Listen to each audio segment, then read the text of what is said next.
Hola, hola, bienvenidos a Lápiz Blanco, aquí por Radio Frecuencia 106, en FM 106.5. Ahí tengo un conflicto con el nombre de la radio. Porque es diferente del diario. Es diferente del dial, sí.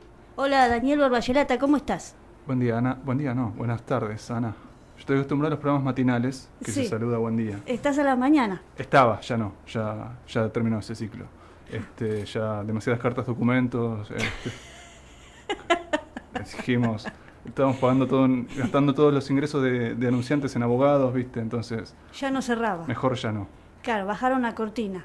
Bajamos la cortina, sí. Bueno, bienvenido, Daniel, al Lápiz Blanco de hoy. Gracias, Ana, igualmente. Lo tenemos en la operación a Daniel Barbayelata, mi nombre es Ana Maidana, así arrancamos. Hoy estoy muy relajada, muy relajada, muy a tono con el libro que les traje hoy para compartir con ustedes. Algo ya había adelantado en las redes. El libro del hombre se llama, así se llama, El libro del hombre. Es del amigo Hoyo. Este libro contiene una selección de respuestas a preguntas que se formulan habitualmente hombres de las más diversas edades y procedencias.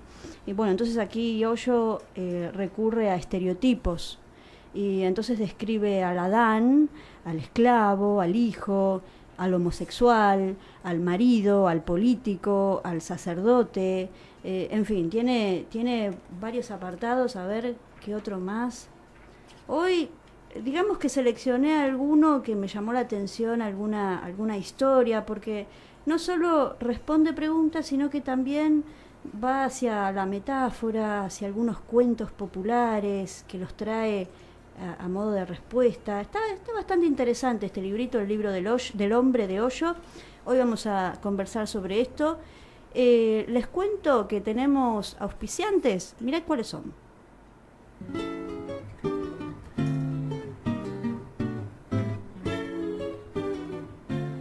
Editorial JDH, la editorial de la Fundación Jóvenes por los Derechos Humanos.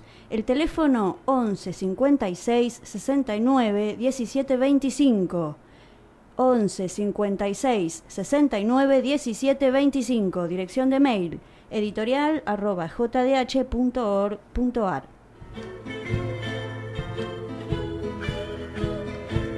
Licenciada en Psicopedagogía María Milagros Olivera. Atiende en consultorios Rayén, dirección Dr. Travi 1137, Belén de Escobar. Teléfono 348-431-4516.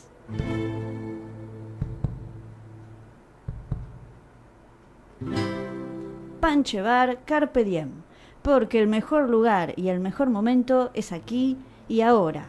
Dirección Colonia Meguino, Belén de Escobar.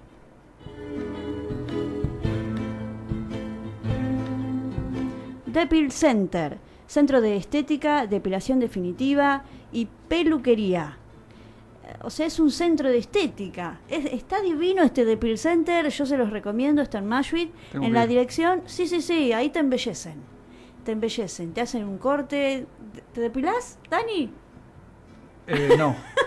No, pero... Ahora con el calor, ¿sabes qué? Práctico. Maquinita. Maquinita. Sí. El vello nunca... No es ni bello con B larga, ni Sí. higiénico. No me gusta el vello. Ah, está bien. Podés ir ahí, tranquilo. Dirección, Córdoba, 1349 en Ingeniero Maschwitz. El teléfono, anota, Dani, 348-444-7820.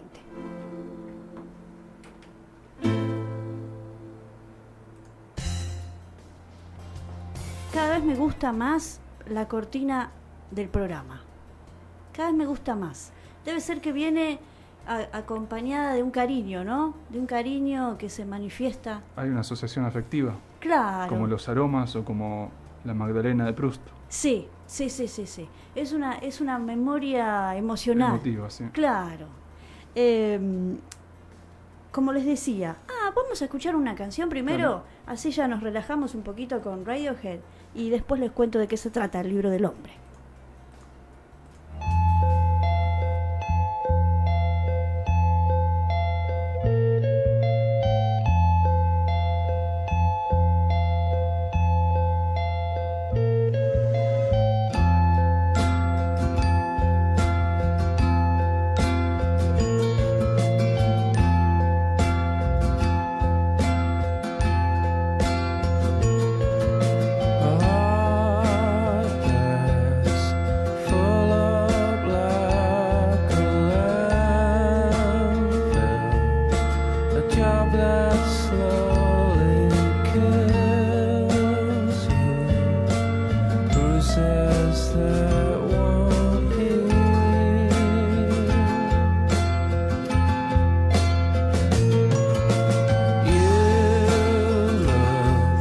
so tired, bring down the government.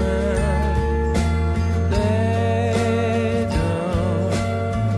don't speak for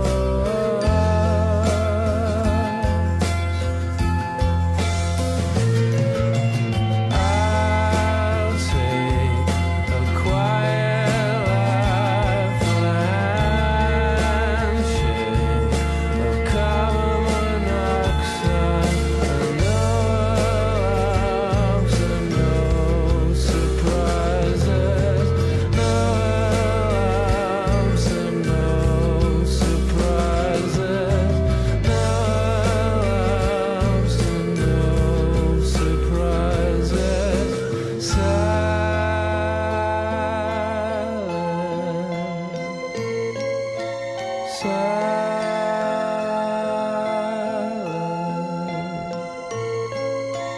This is my final fate, my final bellyache with no alarms and no surprises, no alarms and no surprises, no alarms and no surprises, please.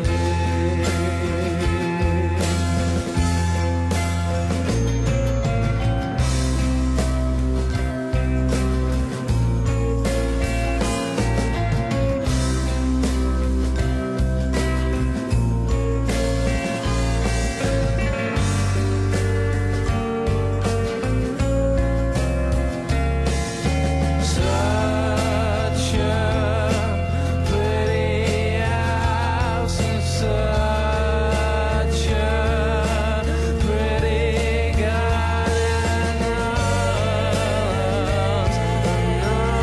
surprises, no alarms and no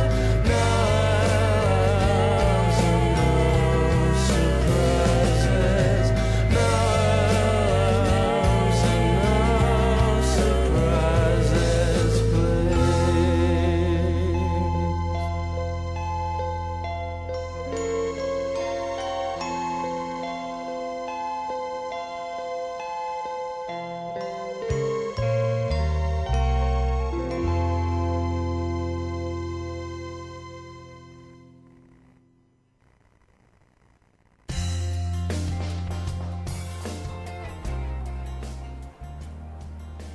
Y aquí les voy a contar una parte de el capítulo de Adán, de este libro, El libro del hombre de Osho, que, bueno, esto viene a propósito de la belleza que hay en un individuo que es capaz de mantenerse erguido solo, por sí mismo, que es responsable de sus actos y que enfrenta la vida de manera consciente, ¿no? Entonces él aquí habla de el momento en el que Sócrates fue castigado por la sociedad, ¿no?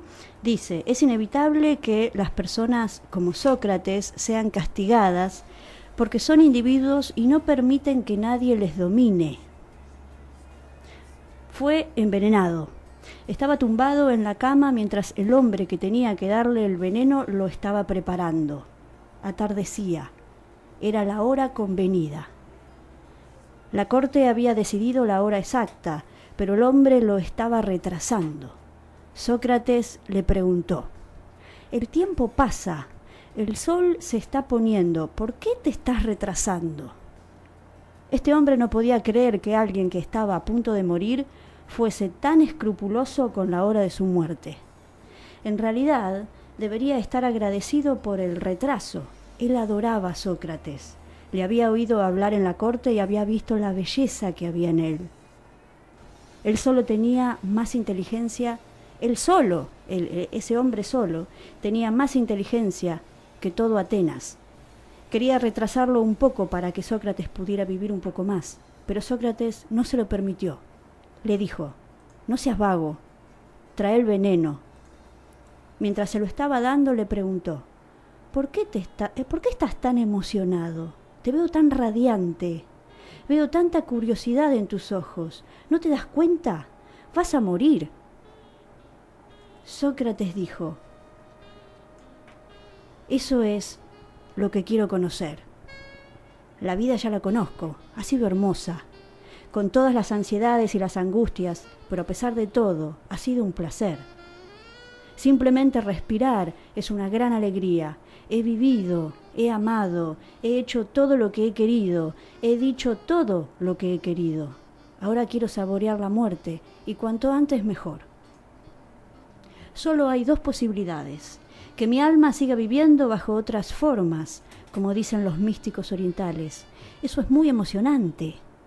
Viajar con el alma libre del lastre del cuerpo. El cuerpo es una celda, tiene sus limitaciones. O quizá tengan razón los materialistas y cuando muere tu cuerpo, muere todo. Después ya no queda nadie. Eso también es muy emocionante, no ser. Sé lo que significa ser y ha llegado el momento de saber lo que significa no ser. Y cuando ya no soy, ¿qué problema hay? ¿Por qué me tendría que preocupar? Ya no estaré allí para preocuparme, de modo que ¿para qué perder el tiempo ahora? Así es el hombre que se ama a sí mismo. Escogió incluso la responsabilidad de su muerte, porque el tribunal no tenía nada contra él. Solamente era el prejuicio del público, el prejuicio de la gente mediocre que no podía entender la chispa de la inteligencia de Sócrates. Pero eran la mayoría y decidieron darle muerte. No pudieron rebatir ni un solo argumento de Sócrates. Creo que ni siquiera entendían lo que les estaba diciendo, eran incapaces de responder. Y él destruyó todos sus argumentos. A pesar de todo, se trataba de una democracia. Los ciudadanos decidieron que era peligroso y había que envenenarle. ¿Cuál era su delito? Su delito fue, y esto es lo que dice la gente, ¿no? Hace rebelde a nuestra juventud, los vuelve escépticos, los vuelve raros, crea una brecha entre los mayores y los jóvenes. Ya no nos escuchan, discuten por todo. Y es por culpa de este hombre. Pero los jueces eran mejores que la gente corriente. Le dijeron a Sócrates, te damos varias alternativas. Si te marchás de Atenas y prometes no volver nunca más, te podrás salvar de la muerte. Pero si quieres quedarte en Atenas, tendrás que dejar de hablar. Entrarás en silencio. En ese caso, también podremos convencer a la gente de que te dejen vivir. Si no, la tercera alternativa es que mañana, al ponerse el sol, te tendrás que tomar el veneno. ¿Y qué dijo Sócrates? Dijo esto. Escuchá. Estoy dispuesto a tomarme el veneno mañana u hoy, cuando esté preparado. Pero no puedo dejar de decir la verdad. Si estoy vivo, seguiré diciéndola hasta mi último aliento. No me puedo ir de Atenas solo para salvarme, porque si no, me sentiré como un cobarde que se asustó de la muerte, que se escapó de la muerte, que ni siquiera pudo tomar la responsabilidad de su muerte. He vivido según mi propio pensamiento, sentimiento, ser. Quiero morirme así también. Y no te sientas culpable, nadie es responsable de mi muerte, soy yo el responsable. Sabía que iba a suceder porque hablar de la verdad en una sociedad que se basa en la mentira, la decepción y la ilusión es tentar a la muerte. No culpéis a esta pobre gente que ha decidido darme muerte. Si hay alguien responsable, ese soy yo. Y quiero que sepáis que he vivido siendo responsable de mí mismo y que voy a morir siendo responsable de mí mismo. Mientras vivía he sido un individuo. A la hora de la muerte soy un individuo. Nadie decide por mí. Tomo mis propias decisiones. Esto es dignidad. Esto es integridad. Todo ser humano debería ser así. Si la tierra estuviese llena de gente como esta, podríamos hacer que fuese tan hermosa, tan extática, tan abundante en todo. Pero no hay individuos, de modo que te tienes que responsabilizar de ti mismo. Solo serás capaz de hacerlo cuando empieces a amar todo lo que tú eres. La existencia te ha querido así. Si la existencia hubiese querido otro Jesucristo, lo habría creado. Ser cristiano, musulmán o hinduista es horrible. Sé tú mismo. nada más que tú mismo, simplemente tú mismo. Y recuerda que estás arriesgando mucho cuando declaras que eres tú mismo. No perteneces a ningún grupo, a ningún rebaño. Todos son rebaños, los hinduistas, los musulmanes, los cristianos, los comunistas. Te estás declarando un individuo, sabiendo perfectamente que es peligroso. Tal vez la multitud nunca te lo perdone. Pero es tan bonito arriesgarse, caminar por el filo de la navaja donde cada paso que das es peligroso. Cuanto más peligrosamente vives, más vives. Y es posible vivir en un instante toda la eternidad si estás preparado para vivir con totalidad, arriesgando absolutamente todo. No quiero que seas un hombre de negocios, quiero que seas un jugador, y cuando estés apostando, juégatelo todo. No te guardes nada para después. Entonces, pase lo que pase, te traerá grandes bendiciones. Aunque te conviertas en un mendigo, tu ser será mucho más majestuoso que el de un emperador. La humanidad no puede caer más bajo, pero ha caído. Ha olvidado la risa que tienen todos los niños al nacer. Ha perdido el camino hacia el bienestar y la integridad. La puerta se abre en este mismo instante, siempre en el aquí y ahora, donde se cruzan continuamente la vida y la muerte. Has elegido orientarte hacia la muerte porque les interesa a los que están en el poder.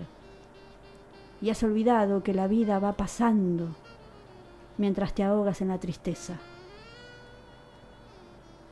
Una vez un discípulo le preguntó a Confucio cómo ser feliz, cómo ser dichoso. Confucio le dijo: estás haciendo una pregunta muy extraña. Son cosas naturales. Una rosa no pregunta cómo ser una rosa. En lo que se refiere a la tristeza y la desdicha, tendrás mucho tiempo cuando estés en la tumba. Entonces podrás ser desdichado a tus anchas, pero mientras estás vivo, estate totalmente vivo. De esa totalidad y de esa intensidad surgirá la felicidad, y sin duda, un hombre feliz aprende a bailar. Queremos que toda la humanidad sea feliz, baile, cante. Entonces todo el planeta será maduro, su conciencia evolucionará. La conciencia de un hombre desgraciado, triste, no puede ser muy penetrante. Su conciencia es débil, mortecina, pesada, oscura. Solo cuando te puedes reír sinceramente, desaparece toda la oscuridad, como en un destello. Cuando te ríes, eres tu auténtico ser. Y esto me encantó. Cuando te ríes, eres tu auténtico ser. Cuando estás triste, cubres tu rostro original con una falsa identidad que la sociedad espera de ti. Nadie quiere que seas feliz como para ponerte a bailar en la calle. Nadie quiere que rías de todo corazón. Si no, los vecinos empezarán a llamar a tu puerta. ¡Para! El sufrimiento está bien. La risa es molesta. La gente desgraciada no puede tolerar que los demás no lo sean. El único crimen de la gente como Sócrates fue ser totalmente feliz. Y su felicidad provocó mucha envidia entre las masas que vivían en la miseria. Las masas no pueden tolerar ver a la gente feliz. Hay que destruirlos porque te inducen a una posibilidad de rebelión. Y tienes miedo de la rebelión. Cuando un hombre se enamora de la rebelión, va por buen camino. ¿Qué tal? ¿Qué tal? Intenso este hoyo. Intenso.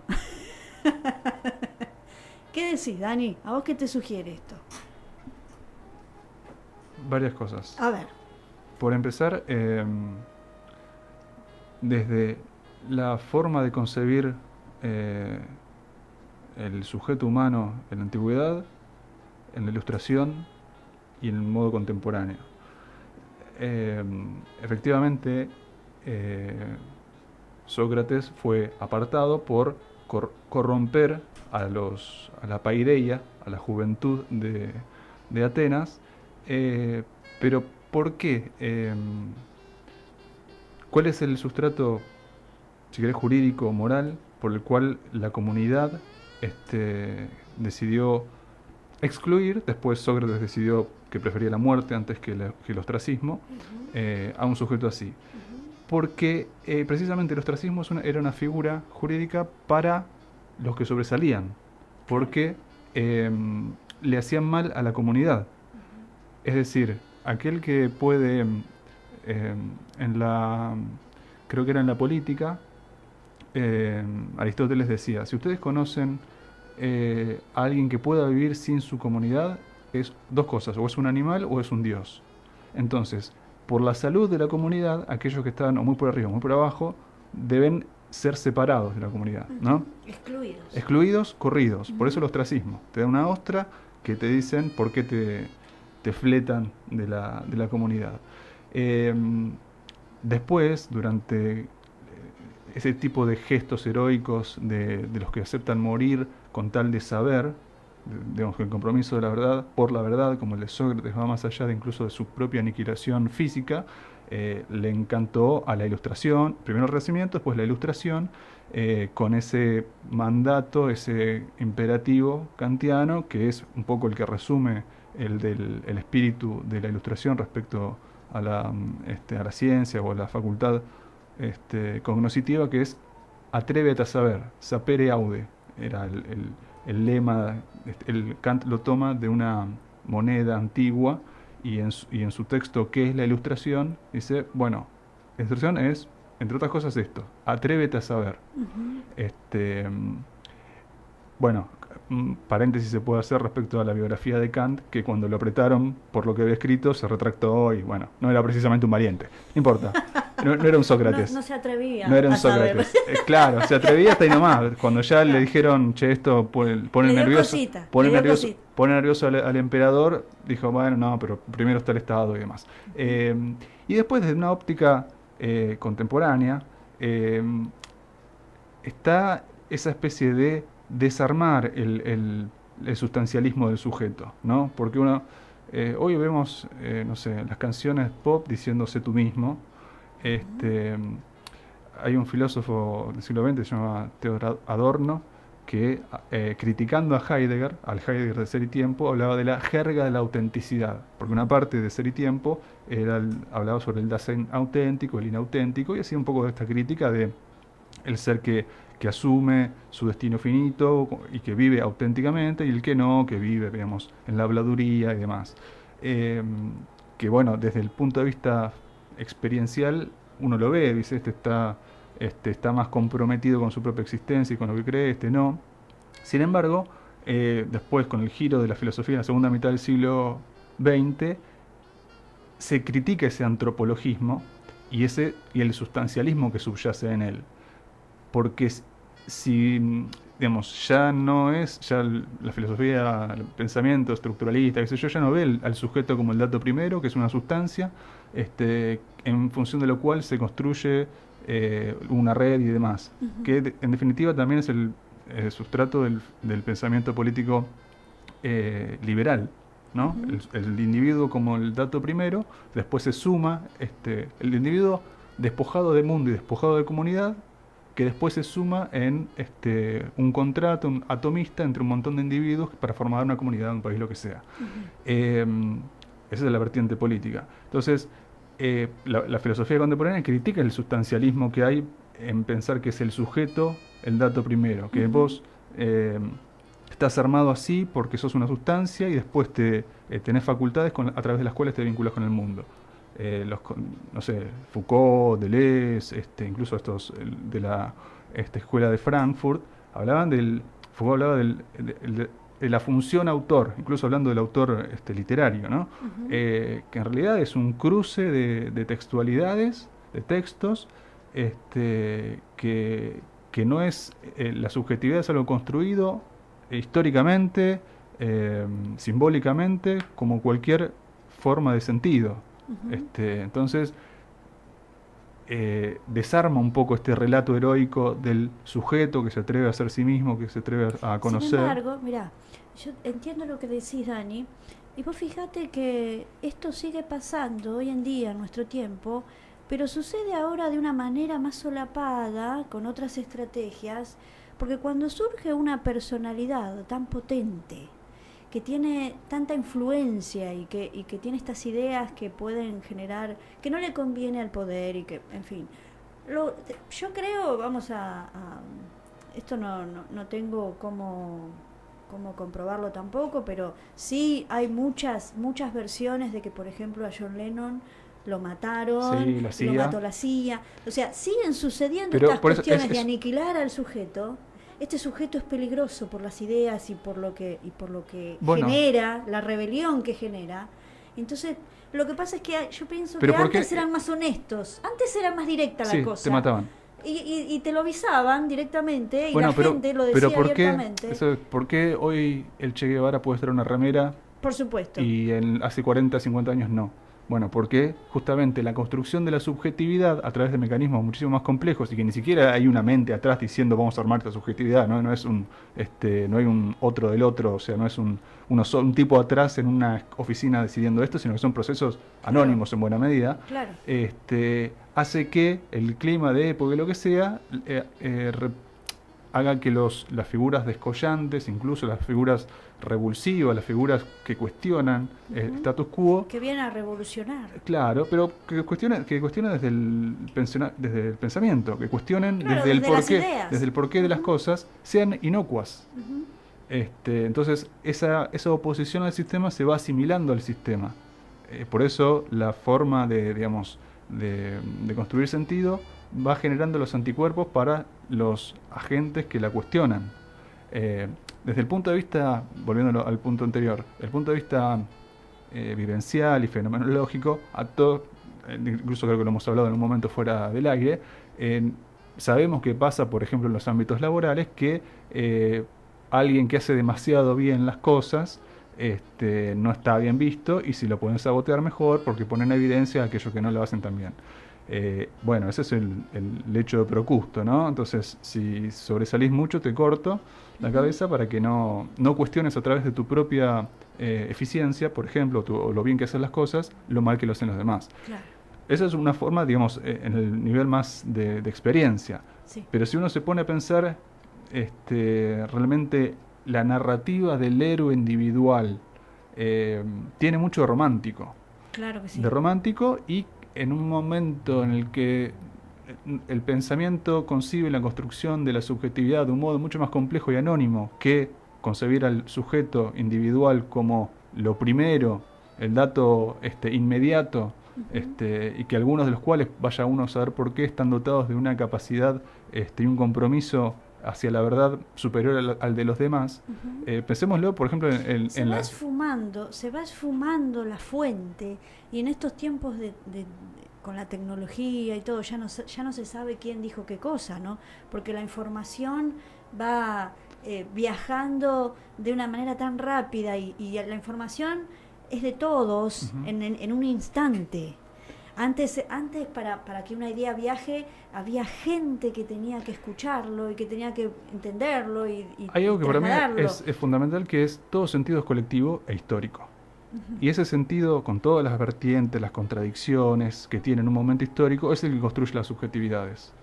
El entramado de relaciones intersubjetivas, lo que está bien y lo que está mal, y por lo tanto, ¿qué es el sujeto? A partir de esa red que se cruzan diferentes discursividades, emerge la figura del sujeto. Pensemos en lo siguiente. No sé si conoces la obra de un sociólogo francés, Pierre Bourdieu, que en los 60 y los 70 se estudió mucho el mundo académico. Sí. ¿Para qué?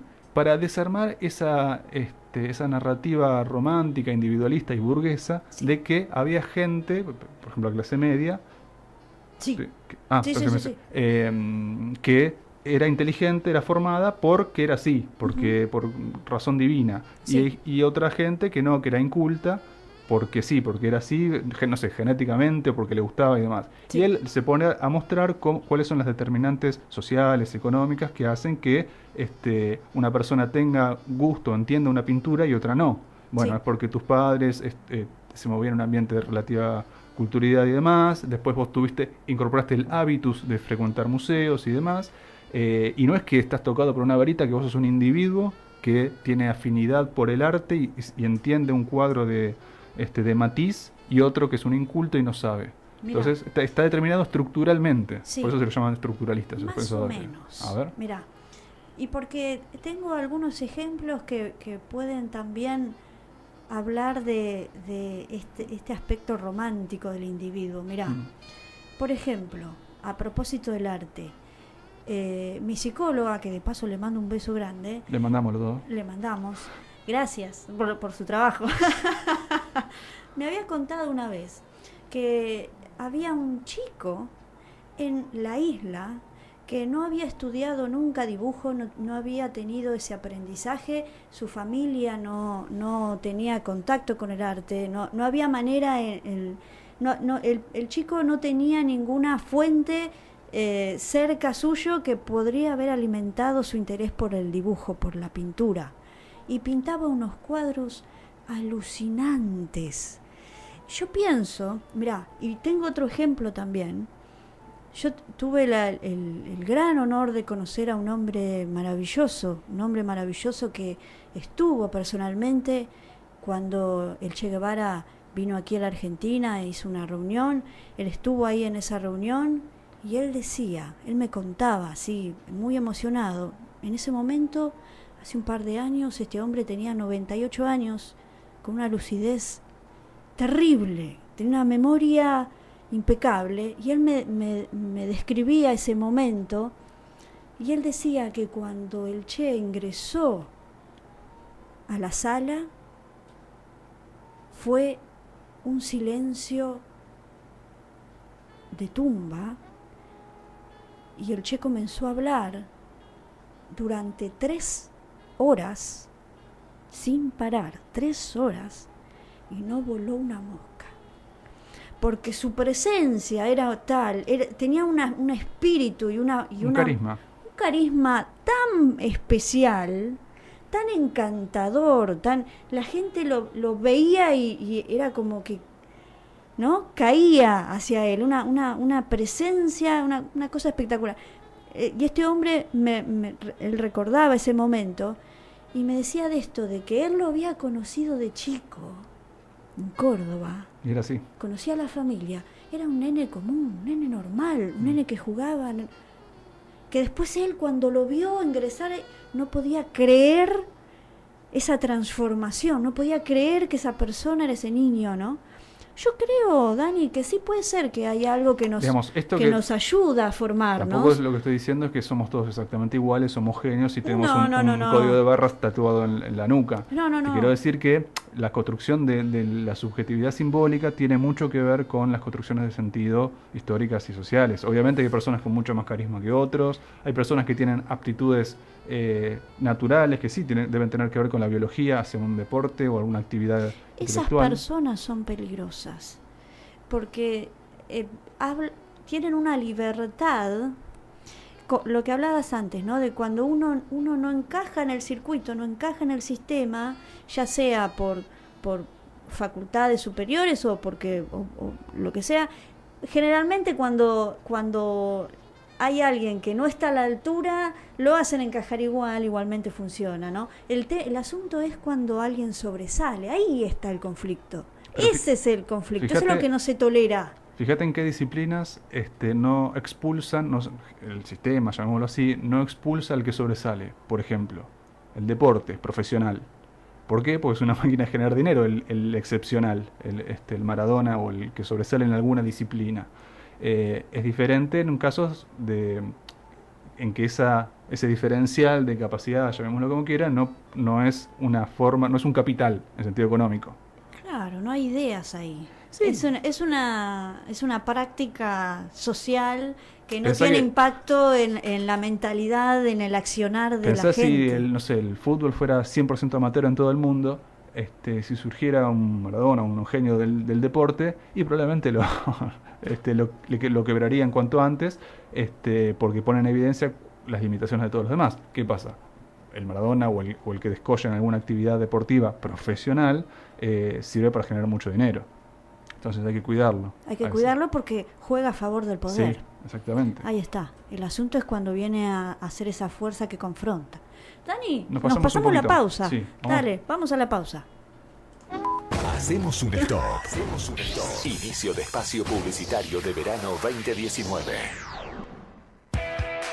En Los Cinco Hermanos empezó una liquidación de locos. En Los Cinco Hermanos encontrás electrodomésticos de primeras marcas, bicicletas, piletas y ropa con la mejor financiación.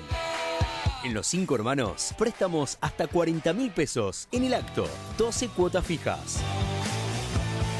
Vení a Los Cinco Hermanos y de bienvenida te llevas un regalo. Te esperamos en Tapia de Cruz 703, esquina Mitre, Escobar. Búscanos en Facebook, Cinco Hermanos Argentina. WhatsApp 11 28 23 85 75. Préstamos sujetos a análisis crediticio. Porque aprender es crecer. Nosotros este verano 2019 lo acompañamos durante el proceso de crecimiento de su negocio o empresa, con planes publicitarios acordes a su necesidad. Acordes a su necesidad. Teléfono comercial 011 1551 18 24 12. Solicite asesoramiento comercial con nuestros agentes publicitarios y súmese a las tandas comerciales con más repercusión de las radios locales. Ahora los domingos, el tren hace una parada en la estación 106. Todos los domingos, de 10 a 12, por frecuencia 106, escuchá El Tren Musical. El Tren Musical, con la conducción de Pedro Santillán. No te olvides, El Tren Musical, con todos los ritmos. Este y todos los domingos, de 10 a 12 horas, por frecuencia 106.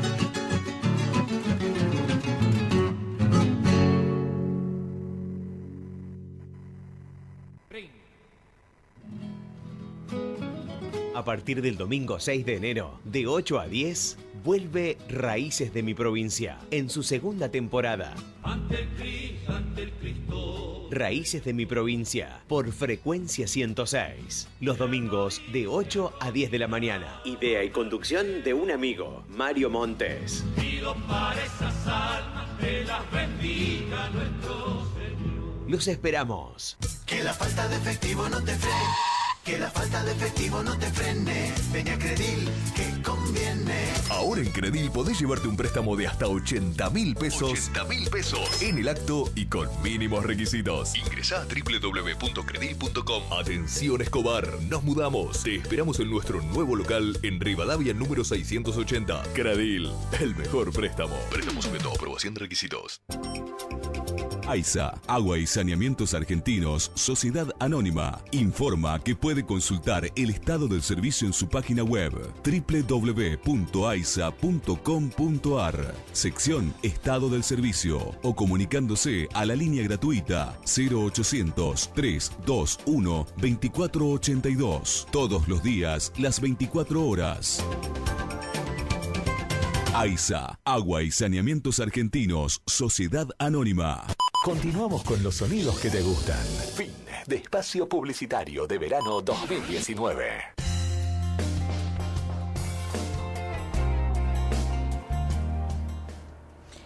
Muy bien, seguimos aquí con el libro del hombre de Hoyo y les voy a leer La víctima. Dice así: ¿por qué no te conoces a ti mismo?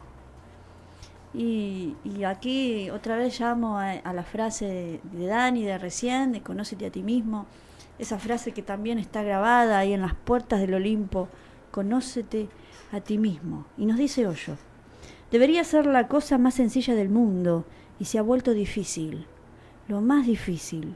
Conocerse se ha vuelto casi imposible. ¿Dónde está el error? Tienes la capacidad de conocerte. Tú estás ahí. La capacidad de conocerte también está ahí. Entonces, ¿qué ha sucedido? ¿Por qué la capacidad de conocer no puede volverse hacia sí misma?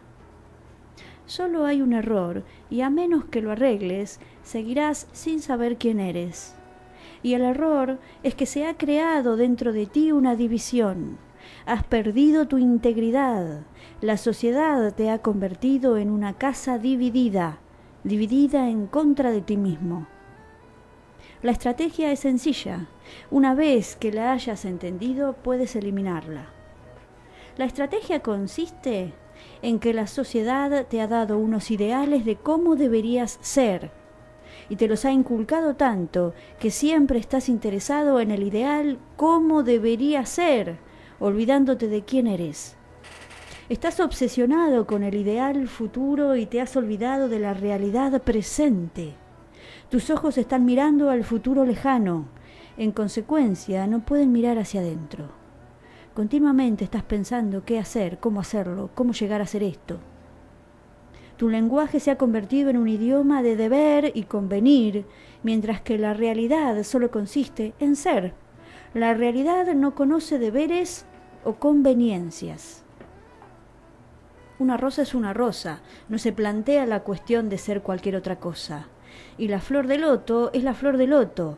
La rosa no intenta convertirse en una flor de loto, y la flor de loto nunca intenta convertirse en una rosa. Por tanto, no están neuróticas. No necesitan psiquiatras ni psicoanálisis. La rosa está sana porque simplemente vive su realidad. Y esto le sucede al resto de la existencia, excepto al hombre. Solo el hombre tiene ideales y deberes. Debería ser esto y lo otro. Entonces te divides contra tu propio ser. Deber y ser son enemigos. Y no puedes ser algo diferente de lo que eres. Deja que esto cale profundamente en tu corazón. Solo puedes ser lo que eres, nada más. Cuando te ha penetrado esta verdad, solo puedo ser yo mismo, desaparecen todos los ideales, automáticamente se descartan. Y cuando no hay ningún ideal, te encuentras con la realidad. Entonces tus ojos están aquí y ahora, estás presente en lo que eres. Desaparece la división, la separación. Eres uno. Este es el primer paso, sé uno contigo mismo. Este primer paso se ha vuelto difícil debido a todo el condicionamiento, a toda la educación, a todos los esfuerzos por civilizarte. Si has dado el primer paso simplemente al aceptarte y amarte tal y como eres, momento a momento. Por ejemplo, estás triste. En este momento estás triste. Todo con tu condicionamiento te está diciendo: no deberías estar triste, está mal, no deberías estar triste, tienes que estar contento. Aquí surge la división, el problema. Estás triste, esta es la verdad, en este momento. Y tu condicionamiento, tu mente dice: no deberías estar así, tienes que estar contento, sonríe. ¿Qué van a pensar de ti? Si estás tan triste, tu mujer te puede abandonar. Si estás tan triste, quizás tus amigos te abandonen. Si sigues estando tan triste, tu negocio se hundirá. Tienes que reírte, tienes que sonreír, tienes que fingir al menos que eres feliz. Si eres médico, tus pacientes no se sentirán bien si te ven tan triste. Quieren un médico feliz, alegre, saludable, y tú tienes un aspecto tan triste. Sonríe. Aunque tu sonrisa no sea verdadera, pon una sonrisa falsa, pero sonríe. Al menos finge, disimula. El problema es que finges, disimulas. Logras sonreír, pero entonces te divides en dos. Has reprimido la verdad, te has vuelto falso. La sociedad respeta a los farsantes. Ahí está el asunto, ¿eh? La sociedad respeta a los farsantes. El farsante se convierte en un santo, se convierte en un gran líder y todo el mundo le empieza a seguir. El farsante es tu ideal. Por eso eres incapaz de conocerte. ¿Cómo te vas a conocer si no te aceptas? Siempre estás reprimiendo tu ser. ¿Qué hay que hacer entonces? Cuando estés triste, acepta la tristeza. Eso eres tú. No digas: estoy triste. No digas que la tristeza está separada de ti. Simplemente di: soy la tristeza en este momento. Soy la tristeza. Vive tu tristeza con total autenticidad. Te sorprenderás de cómo se abre en tu ser una puerta milagrosa. Si puedes vivir tu tristeza sin la idea de ser feliz, entonces serás feliz automáticamente, porque desaparecerá la división. Ha dejado de haber divisiones. Soy la tristeza. Y entonces deja de surgir la cuestión de tener el ideal de querer ser otra cosa. De modo que no hay ningún esfuerzo, ningún conflicto. Simplemente soy esto. Y se produce una relajación. Y en esa relajación hay gracia. Y en esa relajación hay alegría. El dolor psicológico existe porque estás dividido. El dolor significa separación y la felicidad significa no separación. Te parecerá paradójico. ¿Cómo te vas a alegrar si estás triste y aceptás tu tristeza? Te puede parecer paradójico, pero es así. Inténtalo. No te estoy diciendo intenta ser feliz. No te estoy diciendo acepta tu tristeza para que puedas ser feliz. No estoy diciendo eso. Si esa es tu motivación, no te sucederá nada. Sigues haciendo un esfuerzo. Estarás mirando de reojo. Ha pasado mucho tiempo desde que acepté incluso la tristeza. Estoy diciendo, soy la tristeza. Sin embargo, todavía no hay alegría. De esa forma no llegará. La alegría no es una meta, es un derivado. Es la consecuencia natural de la unidad, de la unión. Únete con la soledad sin ningún motivo, sin un propósito determinado. No se trata de tener un motivo. En ese momento estás así. En este momento, esta es tu verdad. En el siguiente instante tal vez estés enfadado. Acéptalo también.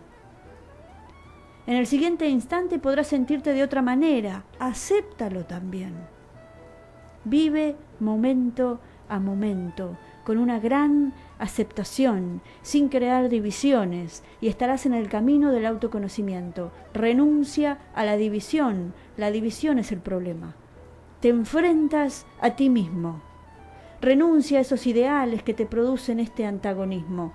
Eres como eres. Acéptalo con alegría, con gratitud. Y de repente sentirás armonía. Tus dos personalidades, la personalidad ideal y la real, dejarán de estar ahí luchando. Se encontrarán y se fundirán en una, en realidad, no en la tristeza. No es la tristeza la que te causa dolor. Lo que te causa dolor es la interpretación de que la tristeza está mal, y esto se convierte en un problema psicológico. La rabia no es dolorosa. La idea de que la rabia está mal es lo que crea una ansiedad psicológica. Es la interpretación, no el hecho. El hecho siempre es liberador. Jesús dijo, la verdad libera. Dijo, para nosotros la verdad os hará libres, ¿no? Esto es de inmensa importancia. Sí, la verdad libera. Pero no tus ideas sobre la verdad. Sé la verdad y ésta te liberará. Sé la verdad y encontrarás la liberación. No tienes que atraerla, no tienes que estar esperándola. Sucede instantáneamente. ¿Cómo ser la verdad? Ya eres la verdad. Simplemente tienes falsos ideales, que son los que te están creando problemas. Renuncia a los ideales. Durante unos días, sé un ser natural. Igual que los árboles, los animales, las plantas. Acepta tu ser tal como eres. Surgirá un gran silencio. ¿Cómo podría ser de otro modo? Si no hay interpretación. La tristeza es hermosa, tiene profundidad. Entonces la rabia también es hermosa. Está llena de vida y energía. El sexo también es hermoso porque tiene creatividad. Cuando no hay interpretación, todo es hermoso. Cuando todo es hermoso, te relajas. En esa relajación vuelves a tu raíz y eso trae consigo autoconocimiento. Volver a tu raíz es lo que Sócrates quería decir con conócete a ti mismo. No es una cuestión de conocimientos, sino de transformación interna. ¿Y de qué transformación estoy hablando? No te estoy dando un ideal para que te parezcas a él. No te estoy diciendo que tienes que transformarte en algo diferente de lo que eres. Simplemente tienes que relajarte en lo que eres, sea lo que sea, y observar lo que sucede. ¿Has oído lo que estoy diciendo? Entiéndelo, es liberador. Y entonces escucha una gran armonía, una gran música, la música del autoconocimiento. Tu vida comienza a cambiar, entonces tienes una llave mágica que abre todas las puertas. Y con esto, a mí me gustaría darles un ejemplo muy gráfico. Mi hija Valentina está aprendiendo a nadar. Entonces hay momentos de desesperación cuando no hace pie y de pronto se da cuenta de que no puede hacer pie, porque está nadando muy bien hasta que se dio cuenta de que no puede hacer pie. Y ahí le invade la desesperación y se entorpece y empieza a dar manotazos y se pone así de manera vertical y empieza a gritar y ayuda y ayuda. Entonces le digo, Valen, relájate, respirá, relájate. Y ahí Valentina hace la plancha. Y no hace ningún esfuerzo por querer salir a flote. Simplemente se relaja y flota. Y queda con su cara hacia el cielo. ¿Me explico? Es dejar de luchar. Dejar de querer alcanzar algo. Para que fluya. Y el conócete a ti mismo es un poco difícil hoy en día con tanto ruido, con tanta información, con tanto deber ser, con tanto ideal impuesto, ¿no? Un poco difícil, pero no es imposible. Y tiene mucho de silencio. Tiene mucho de apagar las voces, apagar los mandatos, apagar las pantallas y mirar para adentro. Porque somos como peces que estamos buscando agua. Ya estamos en el agua, no hay que buscar más. Y yo quiero paz, y yo quiero paz. Y no hay que buscar la paz, ya está la paz. Hay que hacer silencio, nada más. Entonces yo te invito ahora a que cierres tus ojos y que respires profundo, con tus ojos cerrados. Respira profundo y sentí como el aire ingresa, como llena tus pulmones. Ahí está la paz. Eso es lo que buscábamos, ya estaba ahí.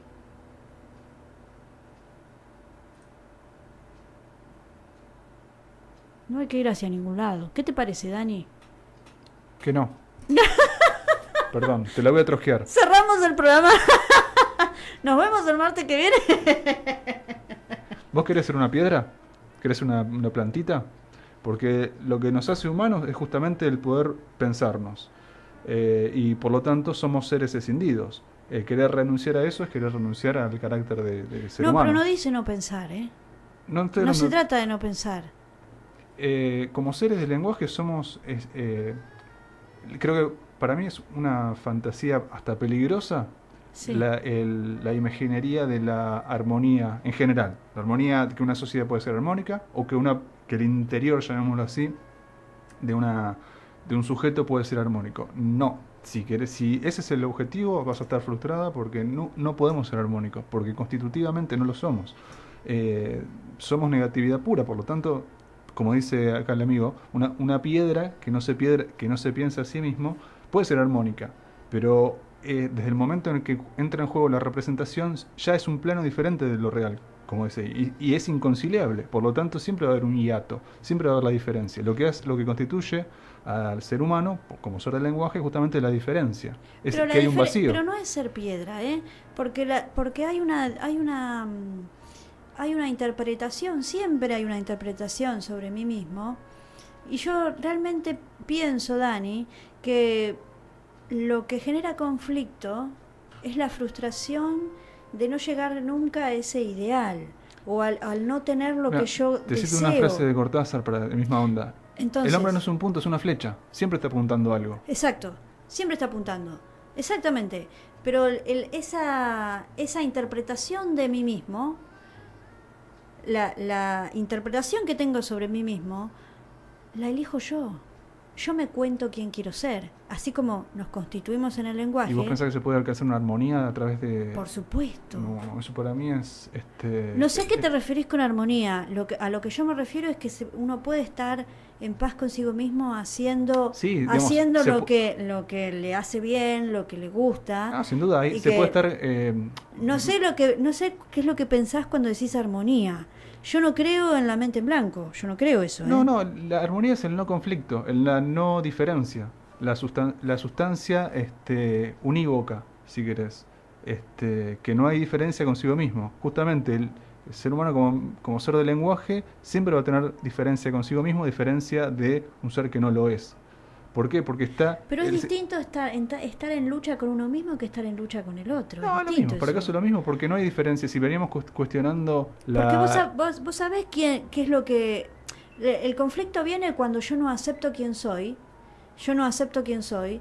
Y ahí es cuando yo estoy en lucha conmigo y nunca estoy satisfecho con lo que hago y siempre estoy triste y nunca... Bueno, sí, eso es un Pero nivel más... sí eso se puede... Se puede estar más o menos tras- conforme con uno mismo, sin duda. Hay gente que está contenta con lo que hace y está bien, pero aún así, lo que es constitutivo, aún esas personas no tienen erradicada el nivel de conflictividad.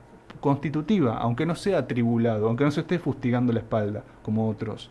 Yo estoy hablando en un plano diferente, obviamente no del que está sufriendo, bueno, ese sí, pero incluso el que no está lamentándose por no ser como su madre quiso que fuera, o no ser lo bueno que quiso ser, o ser frustrado por no haber sido bueno en tal deporte.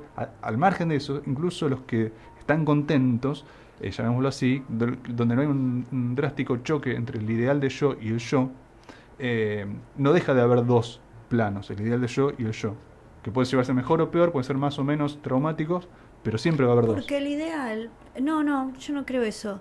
Porque yo creo que el ideal siempre está en el futuro. Y cuando mi atención está en el presente, en quién estoy siendo yo, no espero que sea diferente, no espero que sea de otra manera. Sí, puede haber una... Pero desde el punto de vista que sos ser del lenguaje, sos ser de tiempo, no puedes abstraerte del tiempo. Siempre una parte de tu cabeza, eso fenomenología de Husserl, es retención y protensión. En el momento de pensar el presente siempre tenés el componente del futuro y del pasado. No hay un presente absoluto. Es que el presente, ahí está el tema. El presente es el pasado y el futuro. Tal cual. No hay una división Eso. entre pasado y futuro. Por eso Heidegger lo llamaba unidad extática, ¿no?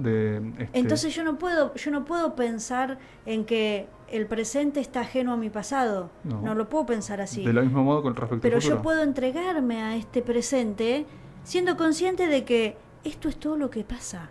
Todo está pasando Sí, ahora. pero ese presente, así como tiene un cacho de pasado, tiene un cacho de futuro. Exacto, pero lo acepto. Sí, no eso está no bien. hay conflicto en eso. Acepto que yo soy lo que soy por lo que fui. Pero que uno Y sea puedo consciente ser. que uno sea consciente de que hay conflicto, no erradica el conflicto. ¿Entendés? O sea, está bien. Es que no hay conflicto. No, bueno, no, eso para No mí hay- es... no hay- para mí no debería haber conflicto. No, ese es el deber ser. De pensar. justamente. No, me refiero a que no hay lugar al conflicto cuando se habla de presente, porque el presente incluye el pasado y el futuro. El yo ¿quién voy a ser mañana? Algo más o menos parecido a lo que soy hoy y a lo que fue ayer. No, hay una continuidad, hay una no se puede recortar Yo estoy hablando el de presente como cómo- si fuera algo ideal. Sí, te estoy hablando no a un nivel psicológico, sino a un nivel ontológico. Es decir, así como hablábamos de cómo se construye una subjetividad antes, con todas esas determinaciones que no son ni externas ni externas. O sea, algo que el psicoanálisis enseñó es que no hay una dentro de la subjetividad y de la persona y el psicologismo y una fuera del sentido. El sentido está, el sujeto está atravesado por el sentido. Por lo tanto, el sentido siempre conflictivo. De pensarlo, hay mil formas mil matrices para explicar este Es que conflicto. si vos Pero querés que sea conflictivo, va a ser conflictivo. no, bueno, está bien, ese es el nivel psicológico. Ahora, si pero vos te digo- aceptás que eso es así, por ejemplo, Yo te digo una cascada. ante una situación traumática, Sí. ¿no? Yo elijo si tomarlo como un conflicto No, o si está bien. tomarlo como Yo te algo estoy hablando de lo que es constitutivo del sucede. ser, lo que es constitutivo de la subjetividad, más allá de las experiencias que pueda tener. Si se me muere alguien, bueno, puedo sufrir más, menos, puedo tomarlo mejor o peor, pero lo que constituye la subjetividad es algo en sí que tiene que ver, que es del orden de la diferencia, de lo diferente en consigo mismo. Claro, pero yo lo que voy es que cuando aparece alguna diferencia, que no sé si llamarlo conflicto, pero alguna diferencia que a mí me hace replantear quién estoy siendo, yo ahí puedo aceptarlo con alegría y Está no bien. necesariamente Pero pensemos luchar y en confrontar pensemos en conmigo. un nivel psicológico. Pensá en el más banal, el más trivial de los hombres, de las mujeres, Sí. que no tiene estas tribulaciones de quién soy o quién no soy y demás. Sí. Aún esa persona supuestamente armónica en su ignorancia, llamémoslo así, Sí. es conflicto puro, porque lo que es constitutivo en la subjetividad es el conflicto. Más allá de si uno se lleva bien consigo mismo o no, si se lamenta por ser de tal o cual manera porque le gustaría A ser ver, de otra. un ejemplo concreto, como para bajarlo al... Pero por eso, estamos a un nivel, si querés... Cuando hablas de conflicto, porque yo creo que no estamos hablando del mismo conflicto, pero Es otro cuando registro, cuando vos hablas de que existe un conflicto, ¿a qué te referís? Prácticamente. Conflictividad interna de la propia subjetividad. Es decir, vamos a ponerlo en estos términos. Sí. Somos sujetos, somos entes biológicos Sí, no dotados, atravesados por el significante. Sí. Ahí ya tenés un quilombo. ¿Por qué? No. Sí, tenés un quilombo porque tenés algo del orden de lo biológico, de no, lo porque real. vos sos vos. Vos No, tenés pero que, ese vos vos es- tenés es que algo- pensar, acá ese es un estamos ideal. hablando de conocerte a ti mismo, no de conocer todas Bueno, las pero por todos eso, los si partís de significantes, la porque es base- imposible. Porque si partís de mirá, la base que el ti para mismo es una cada, sustancia, es una cosa. para cada situación, para cada evento, para cada cuestión, hay tantas subjetividades como observadores. Es imposible Bueno, pero tener ahí control sobre estás eso. asociando Yo subjetividad estoy con hablando de persona. mí. Persona es otra cosa. Yo estoy hablando de un sujeto, que comienza a observarse a sí mismo. Por supuesto que es a través de su subjetividad y siempre está hablando desde sí mismo. Pero y la persona viene después. Yo estoy hablando de la construcción de subjetividad, no de la subjetividad de Juan, de Pedro o de María. Estoy hablando de cómo la subjetividad contemporánea, no sé, moderna occidental, por ejemplo. Entonces, para esa subjetividad, su propio ser individual es la sustancia. Entonces, vale ese mandato de conocerte a ti mismo, porque el ti mismo es una sustancia que merece ser conocida. Ahora, si uno piensa, si analiza esa subjetividad y trata de desustancializarla y ver cómo está construida por determinaciones más complejas y estructurales y anónimas, ese ti mismo ya se diluye. Exacto. Porque desarmás el sustancialismo que subyace en el ti mismo que uno pretende conocer. Entonces, Bueno, ¿cuál es el punto? pero mirá, No yo pensarlo en individualidades, sino pensar el concepto histórico de subjetividad. Bien, ahora cuando vos te entregás a la experiencia de conocerte a ti mismo, esta conversación ya no tiene lugar. ¿Por qué? Porque en la experiencia, justamente hace poquito había subido un video de Nina Samone, que ella hablaba de que vos no le podés explicar a alguien lo que es enamorarse. No le puedes explicar, te tiene que pasar, lo tenés que sentir. Yo lo puedo describir, le puedo decir, le puedo dar una idea, Está bien, pero estamos hablando pero de te sí. tiene que suceder para que vos entiendas lo que es o tengas la experiencia de saber lo que es estar enamorado. Te tiene que pasar. Y ella hablaba en ese videito, hablaba de la libertad, que ella en 2 oportunidades se sintió completamente libre arriba del escenario, y que para ella la libertad, como lo explicó en ese momento, cómo lo pudo poner en palabras, ella dijo: te digo lo que para mí es ser libre, es no tener miedo. No tener miedo. Que ella fue como una cosa de otro mundo, y dijo: ojalá en la mitad de mi vida yo podría sentirme así, sin miedo, vivir sin miedo. Es como ella lo pudo explicar. Pero ahora mira, yo te cuento, cuando vos te conoces a vos mismo, ahí ya está bien, somos seres que vivimos en el lenguaje, nos constituimos a través del lenguaje, somos seres lingüísticos. Eso es lo que nos diferencia de los animales, somos seres lingüísticos. Pero cuando tenemos la experiencia de conocernos a nosotros mismos, ahí ya no hay lenguaje. Y te voy a dar un ejercicio, Dani, para el martes que viene, y me vas a decir cómo te fue. ¿Antes o después de la depilación? Después de la depilación, Dale. te vas a parar delante de un árbol. Elegilo, cualquier árbol, el que más te guste. Y vas a solamente verlo, solamente mirarlo, y olvidarte que eso se llama árbol y que eso tiene raíz y todo lo que te enseñaron de la clorofila y ¿no? Olvidarte de todo lo aprendido hasta ese momento y entregarte a la experiencia de observar un árbol. Sí, eso se y llama, después contame lo que te pasa. eso se llama, Heidegger lo llamaba indicación formal. Buscaron las primeras horas, creo que es el pensamiento sobre mística medieval, forma la insigue. Es el paso atrás respecto a lo conceptual. De todas formas, y digo esto pues ya nos estamos repasadísimos, Sí. Es diferente, digamos, no se trata de te estoy hablando de Conócete, vos lo que sucede acá me parece es que hay una confrontación tuya en cuanto a tu percepción siempre a través de lo racional.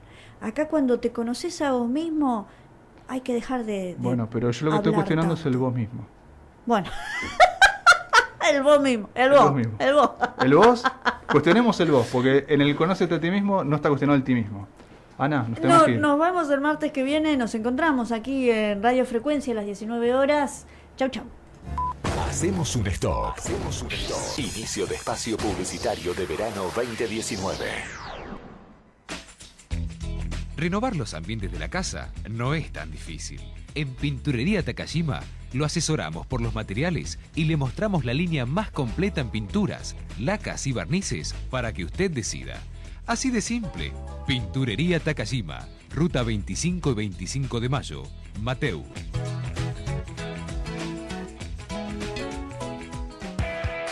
En Los Cinco Hermanos empezó una liquidación de locos. En Los Cinco Hermanos encontrás electrodomésticos de primeras marcas, bicicletas, piletas y ropa con la mejor financiación. En Los Cinco Hermanos, préstamos hasta 40.000 pesos en el acto, 12 cuotas fijas. Vení a Los Cinco Hermanos y de bienvenida te llevas un regalo. Te esperamos en Tapia de Cruz 703, esquina Mitre, Escobar. Búscanos en Facebook. Cinco Hermanos Argentina. WhatsApp 11 28 23 85 75. Préstamos sujetos a análisis crediticio. Municipalidad de Escobar informa. Nuevo sistema de turnos online. Más rápido, más fácil. Ingresá a nuestra página web www.escobar.gov.ar. Hace clic en Escobar Digital. Selecciona el turno según el servicio y listo. Más rápido, más fácil.